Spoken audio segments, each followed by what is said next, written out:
Байцгаана уу? Энэ өдрийн мэндийг хүргэе. Манай багийн Сэлэнг аймгийн Буган ТБС-ийн 11-р ангийн сурагчид бөгөөд ийм Манужан, Урангой, Өөрийн Тояа, Марл Эрдэнэ, Мегмардар гэсэн 5 хүний бүрэлдэхүүнээр энэхүү тэмцээнд оролцож байгаа. Манай бүтээл нь болохоор Lead Paper буюу эко цаас эмх бүтээлээр оролцож байгаа. Манай бүтээлд унсан навчны байгальд үзүүлэх сөрөг нөлөөг багасгах зорилготой. Унсан навчинд байгальд өөрөө эрэг болон сөрөг нөлөө үзүүлдэг. Үүнийх нь сөрөг нөлөөг хэрвээ дурдах юм бол хит их хуримтлагдана. Унсан навчинд хоцорын газарт хит их хуримтлагдахтаа үер усны ус зайлуулах системийн харилцаа усны хоолойг ингээ бүгдснөөр үер усны шалтгаан болж хотын дэд бүтц болон байгаль орчинд сөргөөр нөлөөлдөг.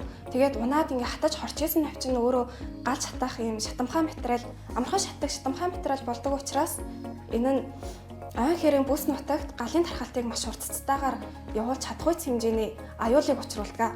Тэгээд хоцорын газарт нөгөө нэг унсан навчнуудыг цуглуулж аваад шатаах үйл ажиллагаа их харагдаг. Энэ нь өөрөө агаарын бохирдлыг үүсгэж маш их хэмжээний хортхий болон тоос тортгийг ялгаруулдаг.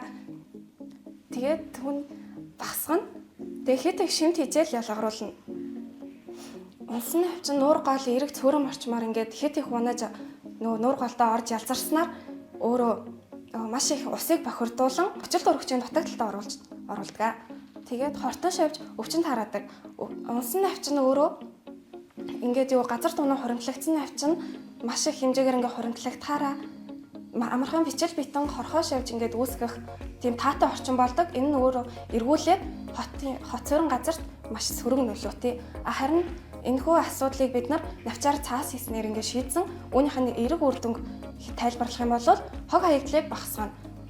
Ингээд унсан навчийг хогийн цэг рүү органик хог хаягдал болгон илгээдэг.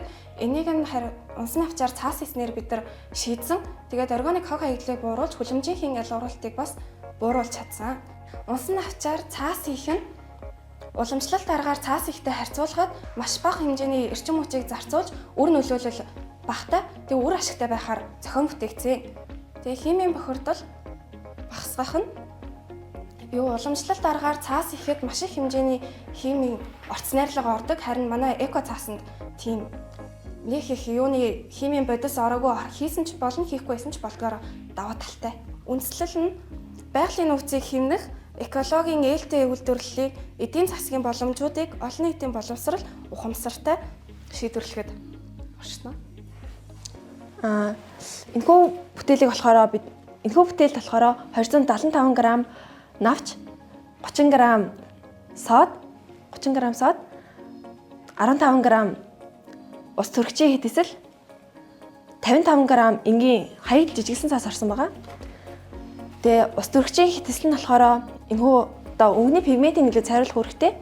Сод нь болохоор навчинд дагуулдаг целлюлозыг задлах үүргээр оролцсон. Энэхүү цаасаар нь болохоор маш олон төрлийн зүйлсийг хийх боломжтой. Эдгээр ингээ харагдчих. Шошго зэрэг уламжлалт цаас нь болохоор шошгонд хэрэглэгддэг уламжлалт цаас нь задлахад төвөгтэй байдаг. Энэ цаас нь болохоор уламжлалт цаасыг бодвол байгаль задрахад хурдан хаягдл болохтой. Мөн дээрэс нь гар урлал хийдэг хүмүүст бол ихээр ашиглахад тохиромжтой. Хийхэд бол 30 минут л болно. Гэхдээ нөгөө яг ингээд хэвэнд оруулахад бол 30 минут.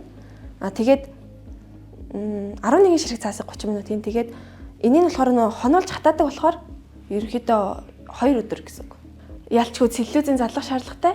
Энд бол ус төрөгч хэрэгтэй. Бишээ сод хэрэгтэй. Натрий.